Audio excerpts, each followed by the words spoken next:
Thomas Jefferson was a Burgess of 27 when he met Martha Wales Skelton, a 22-year-old widowed heiress who was fondly called Patty by her family.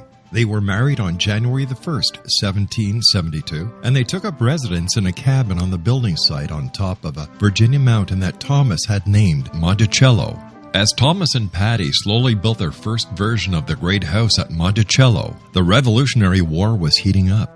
Patty, with difficulty, bore 5 children, but only 2 girls survived. Thomas's political career developed to the point where he was often away from home, but after he authored and signed the Declaration of Independence in Philadelphia, he resolved never again to leave his wife. He was elected the governor of Virginia, just as that state became the Revolution's last battleground. The Revolutionary War ended in 1781, and Thomas gladly retired altogether to "my family, my farm, and my books."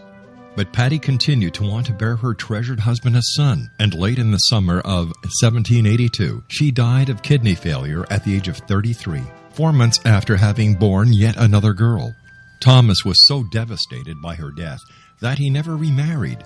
He mourned her for the rest of his life, even as he helped to frame the peace in France and then became the first Secretary of State, the second Vice President, and the third President of the United States. This story is true. Thomas Jefferson was such an obsessive letter writer and record keeper that we know where he was and what he was doing nearly every day of his adult life. Every significant thing he says in My Thomas comes from his contemporary writings. My Thomas by Roberta Grimes is now available at Barnes & Noble, Costco, Target, Books A Million, Hudson Booksellers, Kmart, Walmart, Sam's Club, Walgreens, CVS, and online at Amazon.com. You can visit Roberta Grimes online at www.robertagrimes.com.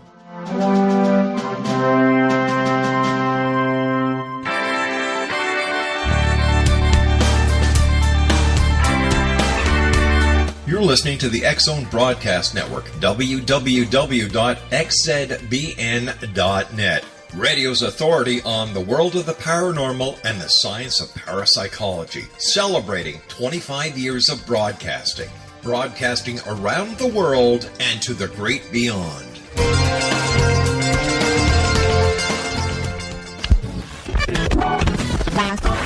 All Hit Radio.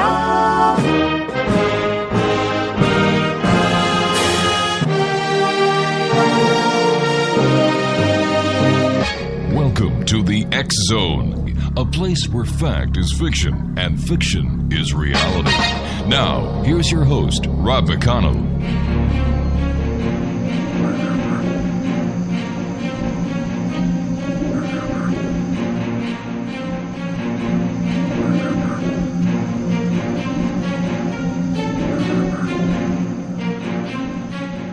Good evening, one and all, and welcome to the X-Zone. My name is Rob McConnell, and for the next 4 hours, I'm going to be your host and your guide as together we cross the time-space continuum to this place that I call the X-Zone.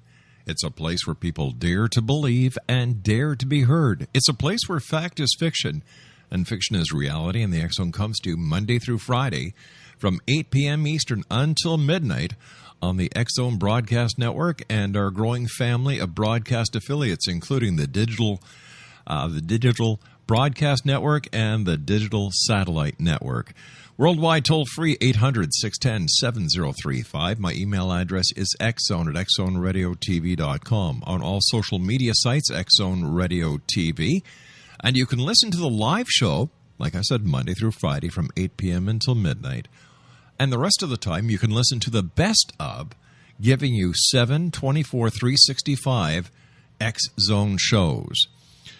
X-Zone Nation, my first guest tonight is a lady that we've had the pleasure of having on before. In fact, the commercial that we ran at the very beginning of this show tells you a little bit about her. Roberta Grimes is my guest this hour. She is a business attorney who had 2 experiences of light in childhood. She then spent decades studying nearly 200 years of abundant, consistent communication from the dead, quantum mechanics, and the nature of consciousness to learn in detail what happens at and after death. We have had Roberta on the show in the past to talk about her fascinating book entitled Liberating Jesus. Tonight, Roberta Grimes joins us to talk about My Thomas. And this is a book that has been channeled to Roberta. So why don't we let Roberta tell us all about this wonderful book? It's very educational. In fact, I did not know that Thomas Jefferson, was the third president of the United States. I did not know Thomas Jefferson was the governor of Virginia. I did not know that Thomas Jefferson was also a Secretary of State. So not only is the book very interesting, but it's also very educational. Joining me now is our friend Roberta Grimes. And Roberta, welcome back to the X Zone. Hi, I'm so glad to be with you. Thank you so much.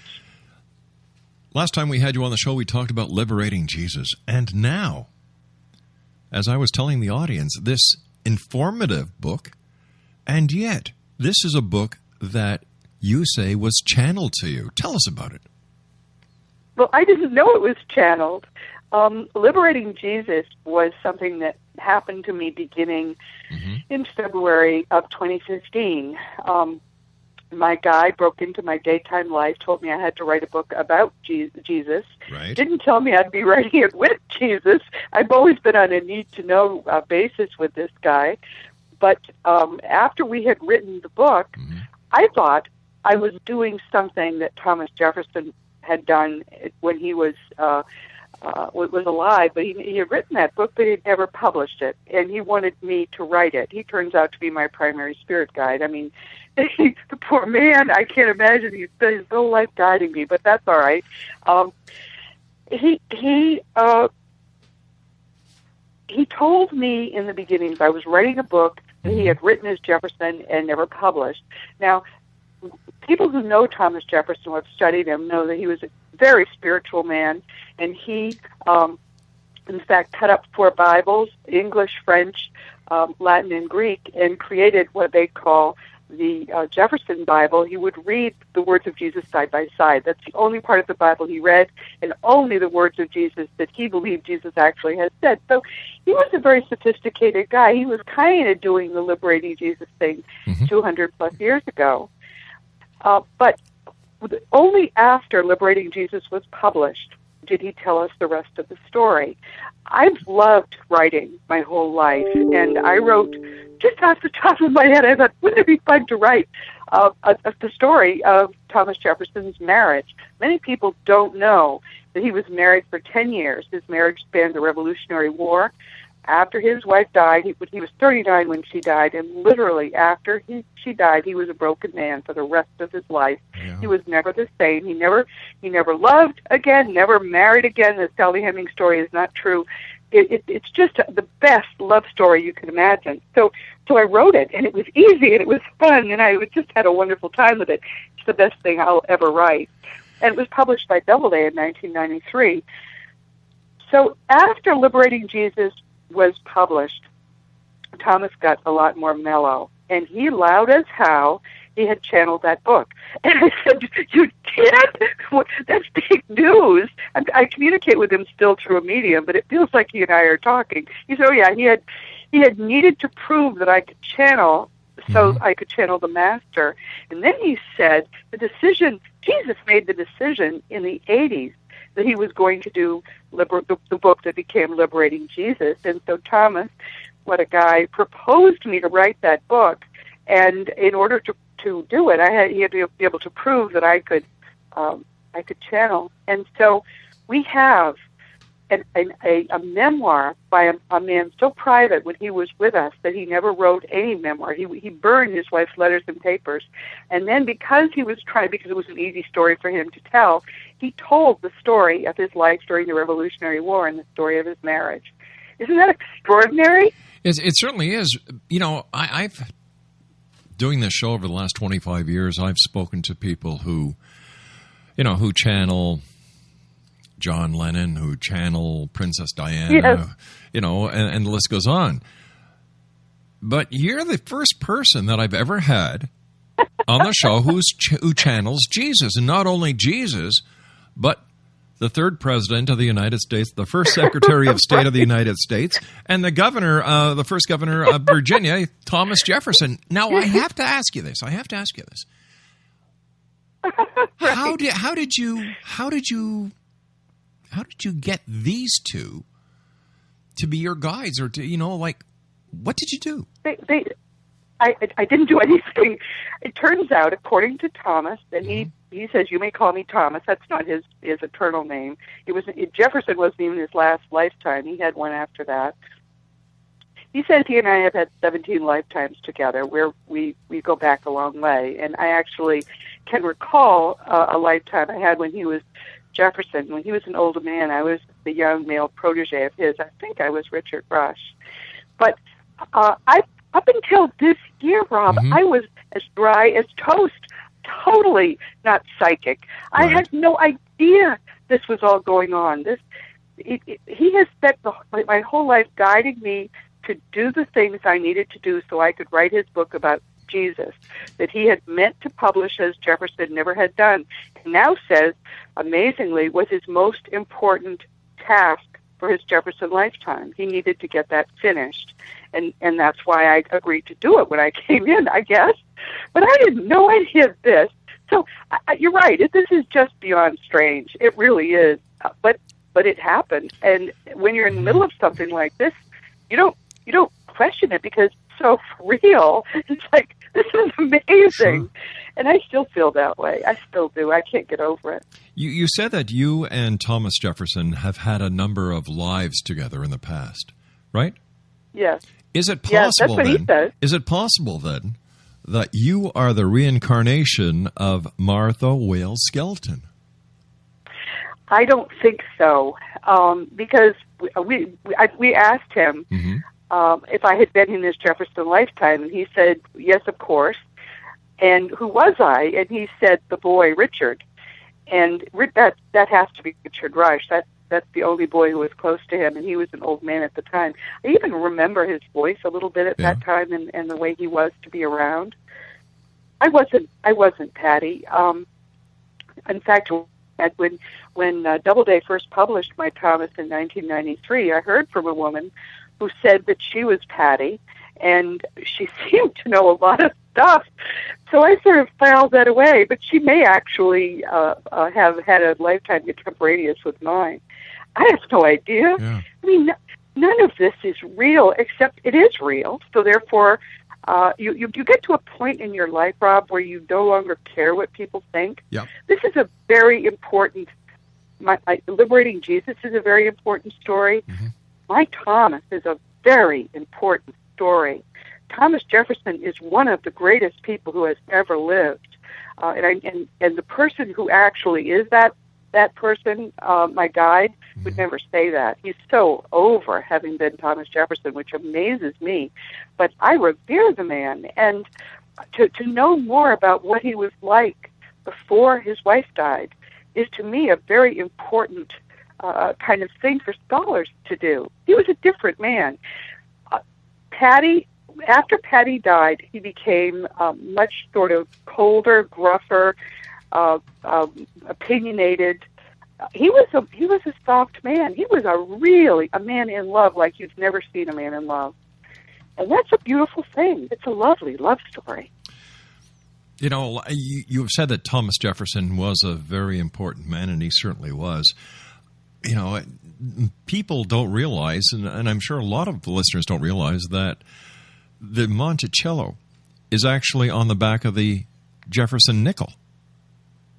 Yes, it is. You know, and the list goes on and on and on. So why do you think now was the time that my Thomas is significant? Well, Thomas, my guide, says that it's time to rehabilitate that lifetime, although he no longer has an interest in it. I think he saw this as a way to humanize a historical figure that people are very down on. For example, the fact that he didn't free his slaves. When you read about the kinds of lives the Jeffersons lived with their slaves, and many of them were close family members because Patty's father had fathered 6 children by a half-white woman, and so therefore they were only 1/4 black, and they were just very much beloved family members. And when you see how complex the situation was in the 1800s and the early 1800s, and especially in the 1700s, it's so easy for us to say, well, what they did was terrible, they should just have freed the slaves. Thomas was desperate to free the slaves. You can see it in his early writings. And I think a lot of that impetus came from his wife, who had half siblings held in slavery and was appalled at that. And he tried to come up with ways to begin to make an emancipation work that would be effective, that would not cause more harm than good. They didn't create slavery; they inherited it, as we inherit a lot of evils in our lifetime. We don't see them as evil as much probably as we should. And there's one in particular I could tell you that I know is going to be hung around our neck. But he was an emancipation enthusiast. He was desperate to free the slaves. It's in his writings. And if Martha had lived, Thomas Jefferson would have solved the slavery problem. We would not have had a civil war. I'm confident of that. That's how driven he was to do it. Thanks to him, Virginia in 1777, I think it was, became the first place on the face of the earth to ban the importation of slaves. The first place on earth to do that, and that was his work. You know, he tried to get the. Well, I was just going to say he tried to get a very strong condemnation of slavery into the Declaration of Independence, and that was not accepted. And then he tried to get by the other people, and he tried to get Virginians to begin to work toward slavery, emancipation of slavery, and he had good ideas about how to do it, how it could really work. Nobody would listen to him. Why not? Because it was easier to keep. I mean, they inherited slavery. They didn't set up the system either. But this is before we've got tractors. Somebody's got to do the farm work. Yeah, well, somebody's got to wash the dishes. Well, sure. And it was just what they had. It just was not. They didn't see it as an evil. Well, in the states where there were no slaves, there was farming, there was people cooking, there were people doing dishes. In the 1700s, there were slaves all over the United States. Really? And yes, in the North as well. And one of the problems was, as I say, the first place on earth, and that includes Massachusetts and every state, the first place on earth to ban importing slaves was Virginia.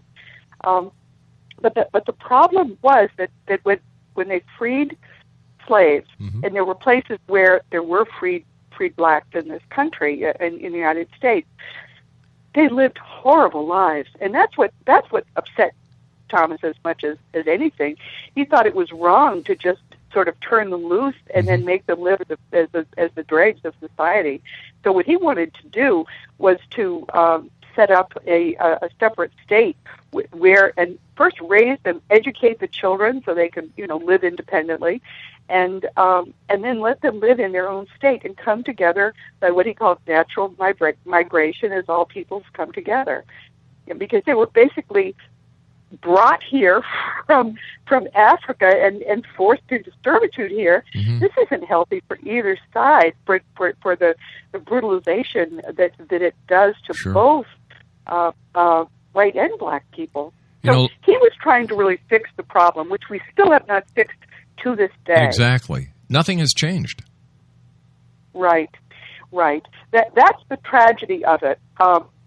We still live as separate classes of people. We had he done what he was setting out to do, to educate them, to allow them to live completely independently and govern themselves and do all the things, and maybe a separate country, but then sort of gradually come together, it would have worked a great deal better.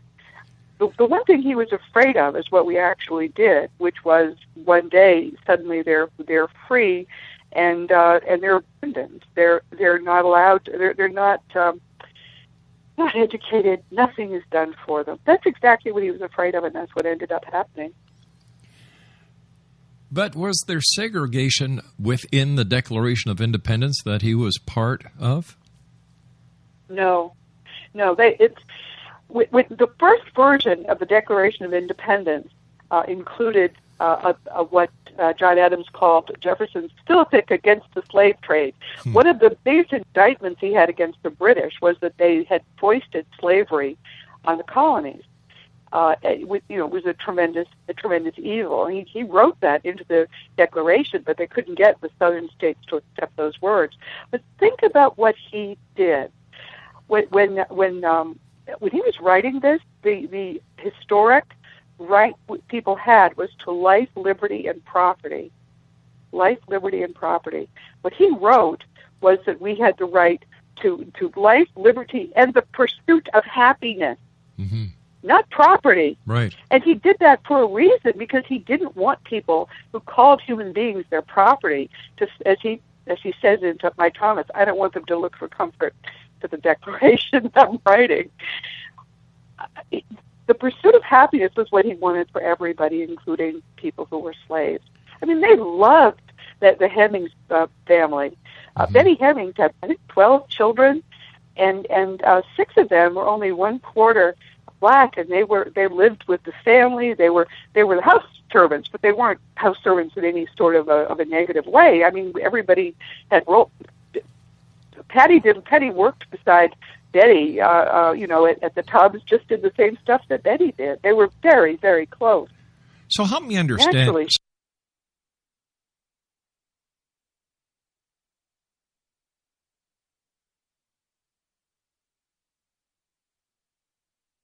Are that were written into the Declaration of Independence, the strength of the Declaration of Independence. Why were the slaves not given their freedom right then and right there? What he wrote was that all men were created equal. Mm-hmm. We are endowed by our Creator with certain inalienable rights, right. And among them are life, liberty, and the pursuit of happiness. Mm-hmm. But that doesn't say, therefore, slaves are free. I mean, it's a different way of saying it, and it's when he managed to get past mm-hmm. the Southern, the crazies. Right. But what he was trying to do was to lay a groundwork for emancipation, which he hoped that he could get done at least well begun during the Revolutionary period.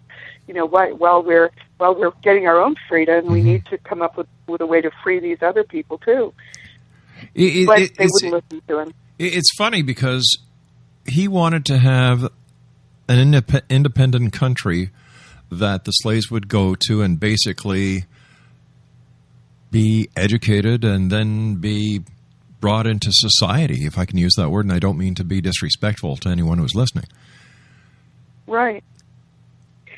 I mean, his problem was that, as he put it, the whites had been brutalized just as much as the slaves had.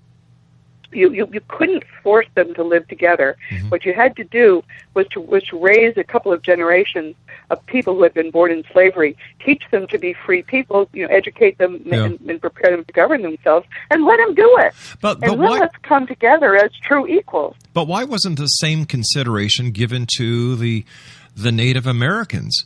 The Europeans invaded the United States, took the land from the Indians, the Native Americans, and they have been mistreated as well. So how come nobody gave or wanted to give the same consideration as to the slaves to the American Indians?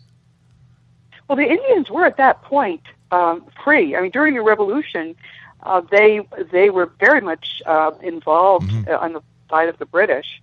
And they were free, independent people. One of the things that Patty says in My Thomas is that the Indians could not be enslaved. It was tried. They would die, but they would not be slaves. And Thomas admired that in them very much. There's a scene in My Thomas, and this is from, this is historical, where the chiefs of the Kaskaskia tribe, while he was governor, went to Monticello, and they all sat in a circle on the front lawn and smoked a peace pipe, and he smoked with them, even though he was someone who had never smoked. Right. So he really respected them. But the period of the 1700s and the period of the mid to late 1800s were totally different times. The institutions were different. I mean, for example, Jefferson gave his slaves a 5-day work week, and he also did not allow any corporal punishment at all. He didn't think it would be effective. He didn't allow punishment, but he would reward them with, a side of beef or whatever. Also, all had gardens where they would grow vegetables and keep chickens. And he had the account books survived, in which he kept accounts of what he owed to his slaves for the food they sold to the great house. So it was certainly different from what we think of as 19th century slavery by a long shot. He sounds like a real nice guy. He was a wonderful man. He really was. Yeah. I mean, we all have our flaws, but his tended to be great flaws as opposed to petty ones. I would imagine the other signatures of the Declaration of Independence kind of looked at him as an oddball. Yeah, he was in some ways, but they revered him because he was very bright, and he was young. I mean, he wrote the Declaration. He was only 33 years old. He was one of the youngest signers, and he was just a bright, happy, kindly man. He was a lovely, for people who knew him as a friend, said he was a wonderful friend, very entertaining. He really enjoyed people. Now, he also probably had Asperger's, which is something that tends not to make people social, but his Asperger's he had a very mild case, I think, and expressed itself in some different ways. But one of the things he did not have, but was a difficulty with people. He was very good with people. You and I have to take our news break at the bottom of the hour, dear friend. Exonation, my guest this hour is the one and only Roberta Grimes. We're talking about her new book, My Thomas. And it's available at Barnes & Noble, Costco, Target, Books A Million, Hudson Booksellers, Walmart, Kmart, Sam's Club, Walgreens, CVS, and, of course, at Amazon.com. For more information on Roberta and the other great books that she's written, visit her online at www.robertagrimes.com. This is the X Zone. I am Rob McConnell. We're coming to you live and around the world from our broadcast center in Hamilton, Ontario, Canada. Visit our website, www.xzoneradiotv.com. And now, all the editions, all the episodes from Season 1 of the X Zone TV show are available in full at www.xzonetv.com. This is a place where people dare to believe and dare to be heard. It's also a place where fact is fiction and fiction is reality. Roberta Grimes and I return on the other side of this break. Don't go away.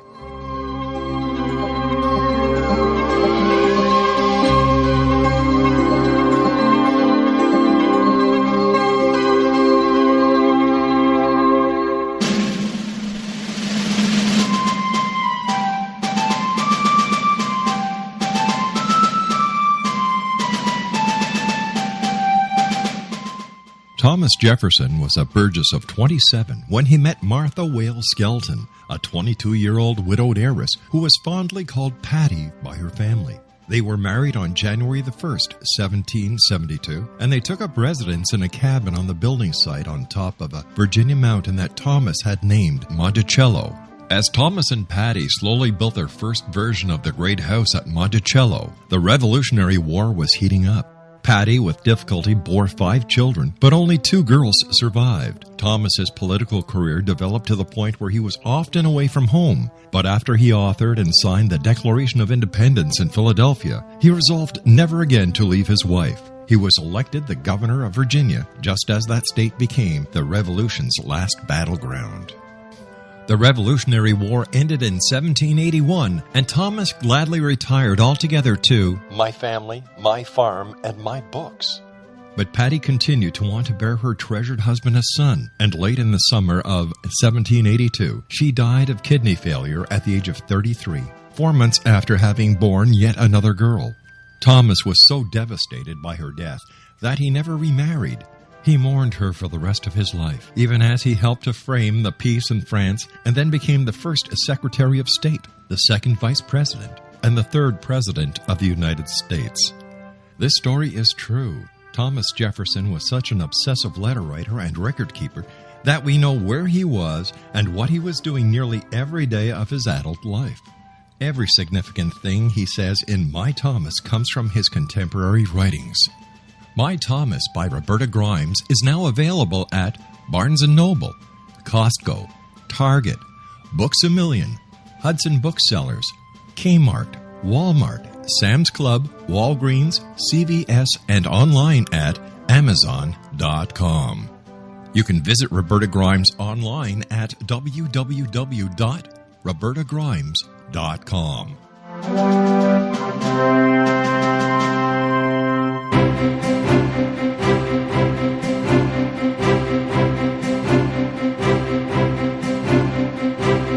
While science pursues fact, magic accesses the quantum level, bridging random facts to form truth. As long as science and magic remain separate and polarized, the truth cannot be known. I'm Wilda Wieka. Join me on the Science of Magic radio program dedicated to unification and evolution of consciousness. During each episode, I'll be speaking with experienced and respected scientists and mystics. From astrologers to astronomers, from medical doctors to shaman, the scientific method to dowsing and intuition, we will weave together information from seemingly divergent practices to promote unity and enlightenment. Join me, Wilda Wieka, and the Science of Magic right here on the X-Zone Broadcast Network. For more information, visit www.thescienceofmagic.net.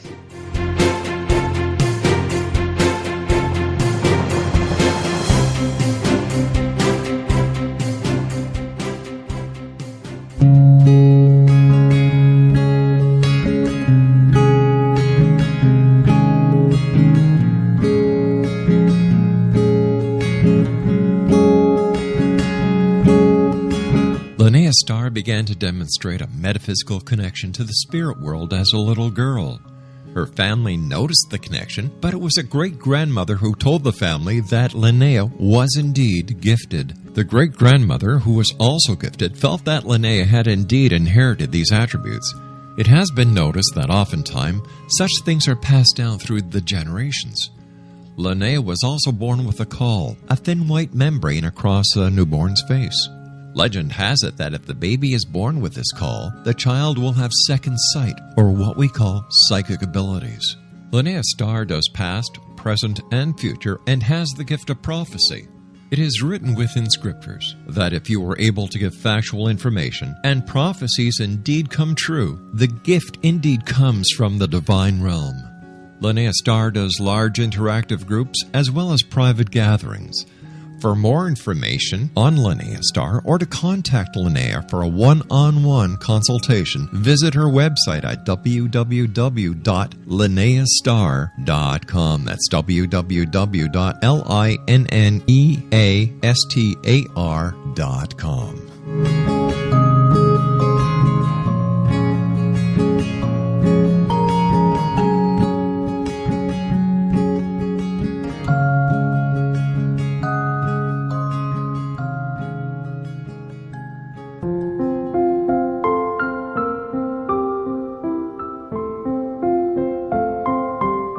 I am Dr. Carl O'Helvey, founder, president of a new cancer foundation focusing on evidence-based physical, mental, and spiritual interventions, including natural cancer cures, prayer, meditation, affirmations, nutrition, and other related holistic cancer prevention and cure modalities. These are used in cancer education, research, and financing care. I ask for your help to continue this important work by donating at www.holisticcancerfoundation.com.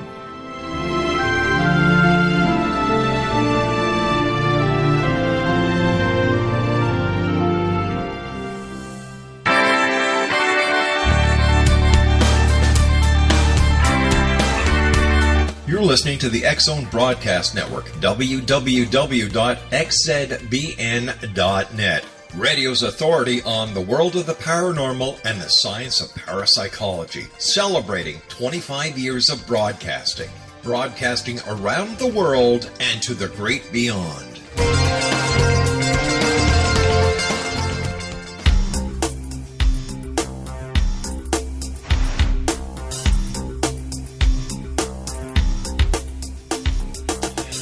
Welcome back, everyone. This is the X-Zone. I am Rob McConnell, and for all the people who have been inundating our good friend Craig West at Master Control with questions on where they can get a copy of Roberta Grimes' new book, My Thomas, here is the list one more time. All right, do you have your pencils and paper ready, X-Zone Nation? Okay, here we go. Barnes & Noble, Costco, Target, Books A Million, Hudson Booksellers, Walmart, Kmart, Sam's Club, Walgreens, CVS, and of course, Amazon.com. Here's a little bit of trivia for one and all when it comes to Thomas Jefferson. John Adams and Thomas Jefferson were the only two signers of the Declaration of Independence who later became president. They both died on the same day, July 4th, 1826, exactly 50 years after they signed the Declaration. Young Jefferson liked to play the violin. Jefferson was a shy speaker, but an excellent writer. John Adams asked Jefferson to write the Declaration of Independence. 56 members of the Continental Congress signed the document. The largest signature was John Hancock. Jefferson became the United States ambassador to France after the Revolutionary War. Jefferson served as the first Secretary of State under President George Washington.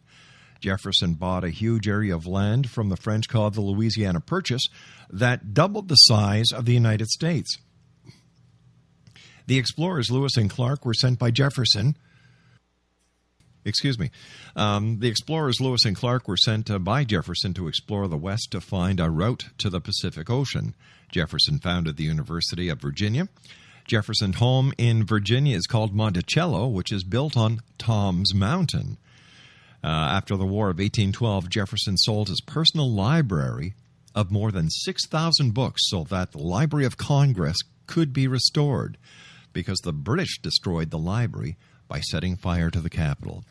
Joining me now, again this hour for part 2 of tonight's first episode of the X-Zone is Roberta Grimes, the author of My Thomas. Roberta, what does Thomas say? What does Thomas Jefferson say about the state of the political arena in the United States? And I use the word arena here because it's starting to look like a three-ring circus. Yes, well, he hasn't talked about what's happening right now, but he spoke in the 60s through Leslie Flint. Most amazing thing. There are supposedly three Leslie Flint seances that Jefferson attended as Thomas Jefferson, and he did that for a reason, because if he had come as his final identity, no one would have listened to him. But what he said then, very clearly, and in a voice I well remember, was that we needed to work together. That this was the height of the Cold War, and he said, like it or not, you're going to have to hug the bear, which I thought was funny. He meant the Russians. But his whole purpose even then was to try to get us to come together in love and peace. And he said, I don't hold any particular preference for what was my country when I was alive. I just want the world to come together. But lovely. I have to tell you something about one of the things you said, which is neat, and ties in with what a lot of your other guests probably talk about. Soon after we die, if we have a loved one that's at a distance, we'll often appear at their bedside. Yes. Usually only at the chest high. Well, Thomas Jefferson died in the morning on January 4th, 1826. John Adams died in the afternoon. Thomas died, of course, in Virginia. John Adams in Massachusetts.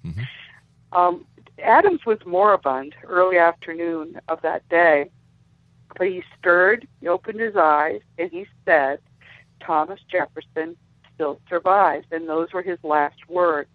Now, that's a crazy thing for someone who's dying to say. But what it proves is Jefferson appeared at his bedside, which is the kind of thing that the dead will do. I mean, here was someone he loves at a distance who's also dying. He appeared at his bedside. Isn't that neat? It's not only neat, but it's true. Like, I have talked to hundreds of people, and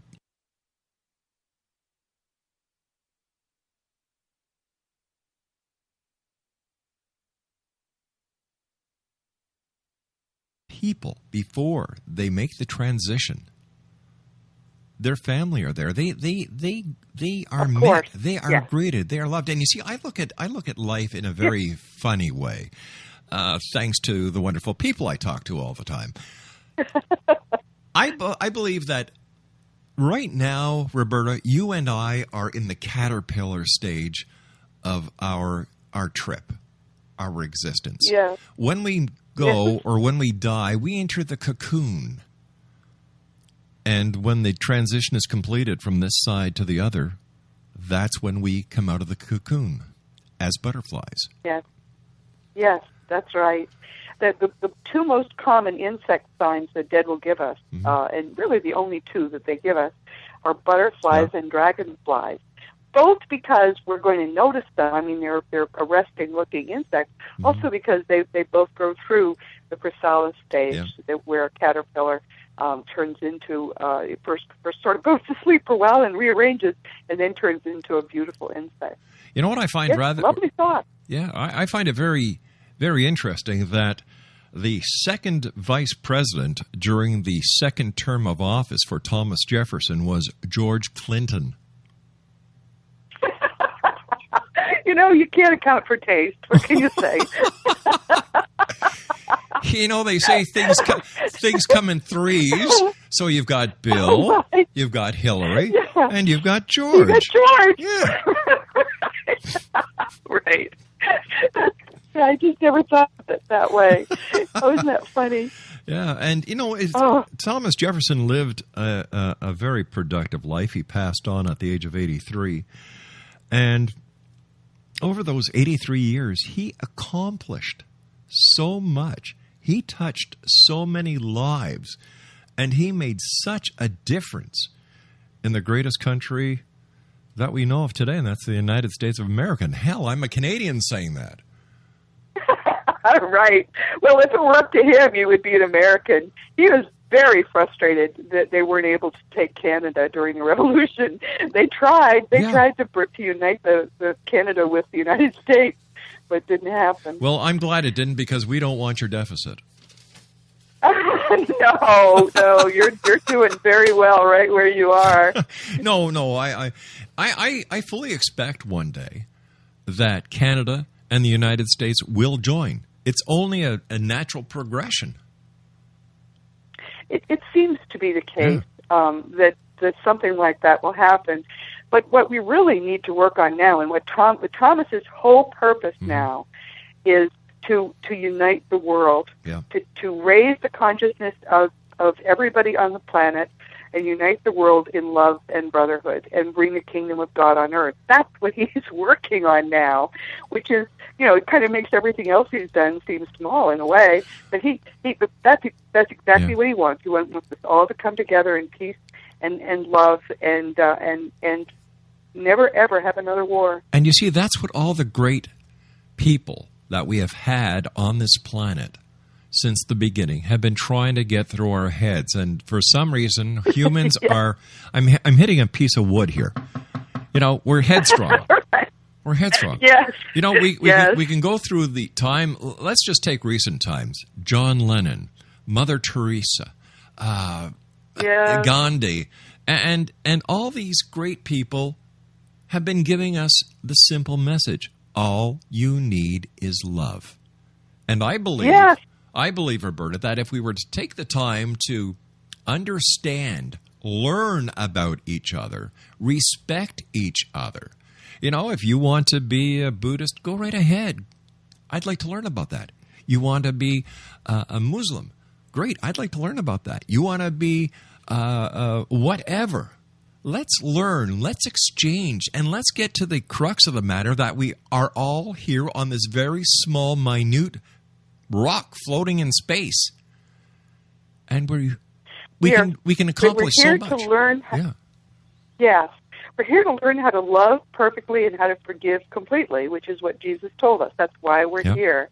And it turns out that there are other sets of teachings too, but his teachings are easy to apply, and they work beautifully. And the reason they're so easy to apply and they work so well is we're not learning anything new. Yeah. All our minds are part of the great eternal mind. It's the only thing that exists. We're already perfect. We just forgot that.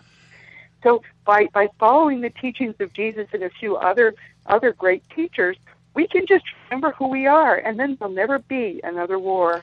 All right, I'm going to give you... I'd like you to picture this in your mind, Roberta, and all the members of the Exo Nation who are listening right now. Just imagine up in the etheric universe, you have Jesus, you have Moses, you have Gandhi, and you have all the great people who have passed on, who have tried to teach us this message, including Thomas Jefferson, looking down and saying, oy vey, they still don't understand it, do they? Right.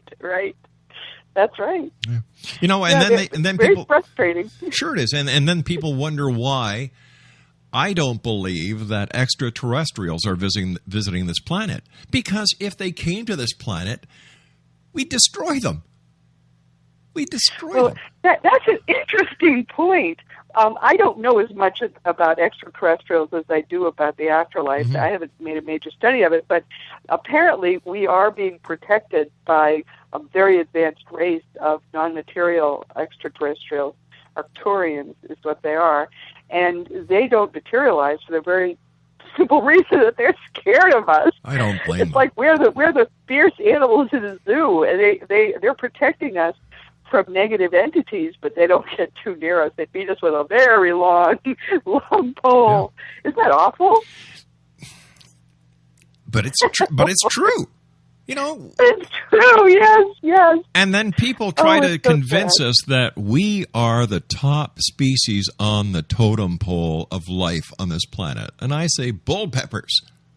We're the dumbest. Well. You look at... We are the dumbest, yes. You know, you look at... Let's take dogs, cats. They don't kill for the sake of killing.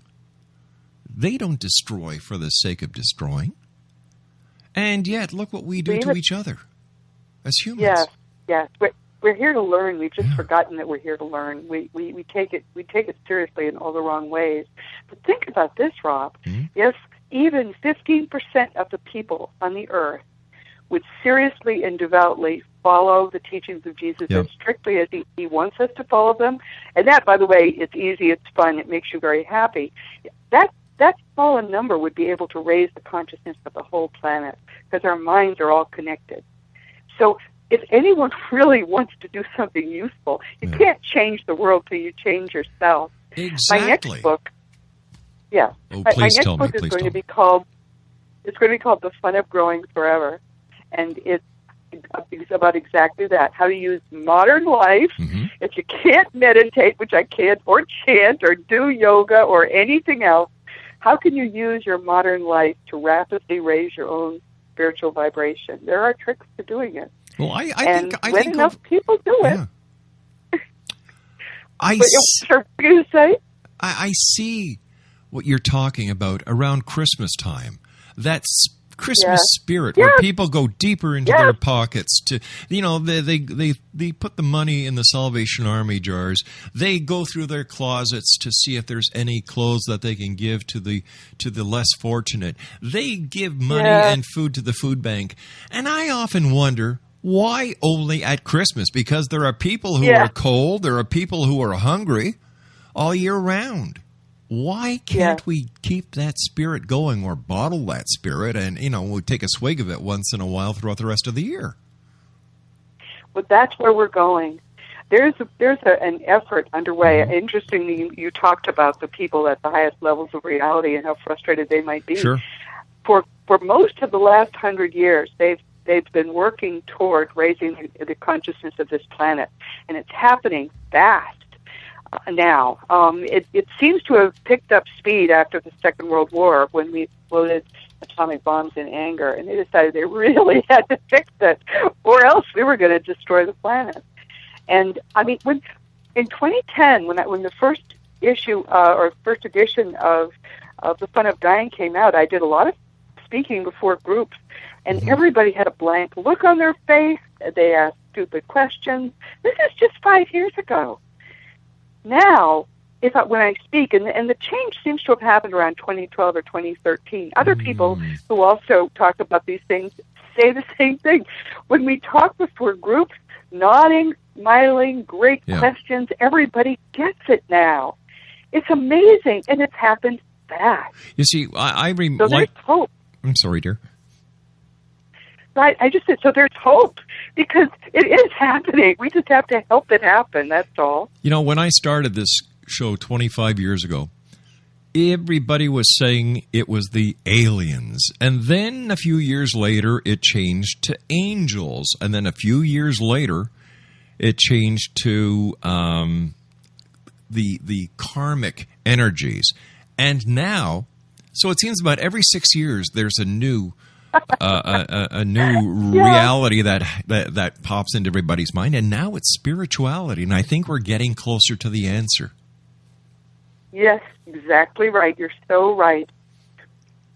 Yes, and we are the answer, it turns out. You just have to remember that. And that's what's beginning now. Yeah, I agree with you 100%, Roberta, that life, all we need is love. And many years ago, I had T-shirts printed up that I used to give away whenever the X-Zone would go to a symposium, or we'd go to a fair. We'd go here, there, and everywhere at CKTB, and I had these T-shirts made up. And, of course, it would advertise the X-Zone on the front, and, what the heck, on the back it said, "Life is simple, we complicate it." That's true. Yeah. That's true. Yeah. Yes. Yes, and we complicate it in very negative ways. Yep. People don't understand what they're doing to themselves with hatreds and angers and fears and these totally unnecessary destructive emotions. I was fix it. I was talking to my wife earlier today, and there was a news story on a local channel about child abuse. Like what I said to Laura, I said, what is wrong with the world? Children, to me, are the most precious gift we are given. Yes, yes. God bless the children. Right. They come out, and they're just like a blank computer hard drive. We program them. So a child, as far as I'm concerned, does not enter this world with any preconceived thought, any preconceived direction. It's we and the other members of society, now this is just my opinion, who program this child. And, to see a child abused, to see a child go without a meal, to see a child not have a proper education, to see a child not get what they so rightfully deserve, because there are parents out there who just don't get it. And, God bless the children. You're right. Yeah.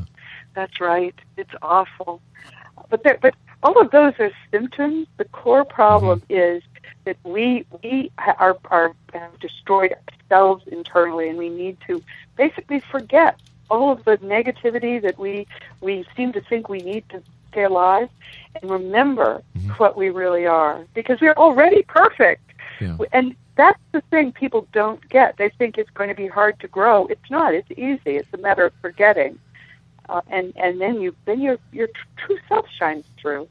I started this process, by the way, 5 years ago. You would not have liked me 6 years ago. Oh, you want to bet? I could not like you. Wouldn't have. No, I decided in 2011 I would start taking Jesus as seriously as he means that for us to take him. So I started really trying to live the Gospels, and it was surprising how easy it was and how fast the changes were. So I know I can teach it to everyone, and that's a glorious thing. And there are good tricks, too. There are shortcuts modern people can take. And the changes are easy, and they're fun, and they're wonderful. some of the tricks that I use to try and be a better person every day is I smile at people. I say hello to people. I open doors for people. Yes. I help people carry their groceries to the car. That really throws them for a loop. You know, if I know a neighbor's not well, I go and shovel their driveway for them or cut their lawn. You know, it doesn't hurt to be nice. You make people happy. No, that's right, and it's so self-reinforcing. Yeah. The more you sort of smile at people and make people feel good, the more you want to do that too. The hardest part is forgiveness, and that's something that people really have to work on. But there are tricks for making that happen in your life as well. I teach radical forgiveness, which works beautifully, and once you really get it, you no longer ever need to forgive anything in your life again, which is a wonderful thing. I have found that you're right. Rob, you're right. As I think about it, you're so right. Spirituality is exactly what is descending on the world now. Yeah. That's what is everywhere now. Mm-hmm. Forgetting about anything else. Yeah. People are learning to be spiritual beings. That's right. So right. Yeah. You know, I find that when you find a person who cannot forgive, that's because they have not learned how to forgive themselves first. Because if you cannot forgive yourself, you can't forgive anyone else. And if you can't love yourself, no one else can love you. That's very profound and very true. You're right. You're right. It's a process. Yeah. But I just want to stress to everyone, it is not hard. It's really, I'm surprised how easy it is. It's just something we have to take seriously. But it makes you so happy. Why would people not want to do what's going to make them extremely happy and at peace internally? To me, it's inexplicable why anybody would not rush to do all of this and transform their lives this way. I think there are a lot of people We're going to have fun with that. Yeah, who enjoy being grouchy. I call it the Mr. Wilson complex. Oh, no. Yeah. Well, what they only do is, I think it's a defense. Yeah. You know, when they stop feeling defensive, they can open themselves to people, and that's what we have to help them do. You know, Roberta, time goes by so fast when you're with us. I love talking to you. I am so honored and proud to call you my friend. And I feel the same way about you, dear. I just wish you all the success. And anytime you want to come and share your wonderful messages with members of the X-Zone Nation, there is always a spot open for you. Oh, bless you, darling. Thank you so much. And I hope your new year is so wonderful. I hope you have the best year ever. Well, you know what? It is great because I'm blessed. I've got the best job in the world. I love what I do. I love what I do. Yeah. My staff thinks I'm a little off the wall at times, but, you know, I think they're off the wall all the time. Right. Before we go, please let our listeners know where they can get their copy of Thomas and my Thomas. And I promise I'm going to keep promoting it because, number one, I learned a lot just prepping for this show and reading the file that you sent me. I loved it. And we have so much to learn. You. And we need to look at our past to understand where we are in our present so we can prepare and form and have a better future. You're so right about that. Yeah. But the beauty of my Thomas is, and I can say this now knowing I didn't write it, it is the best true love story you can possibly read. It's people like to read romances. This is a romance that's greater. It's continent-wide. It's a glorious romance. It's available, of course, on Amazon, but amazingly, it's available in every major, nationwide chain in the United States that sells books. And it's also being bought internationally now. So it'll be available all over the world. Roberta, you take care of yourself, dear friend. Please give my very best to your family. And by the way, thank you so much for the picture and the beautiful card. Oh, bless you, dear. And sending you a big, big hug. And I am returning that big hug to you, my friend. Take care. God bless and keep the great work up. Thank you, sir. Bye-bye, Roberta. X-Zone Nation. Bye-bye. The one and only Roberta Grimes has been our guest this first hour of tonight's show. www.robertagrimes.com.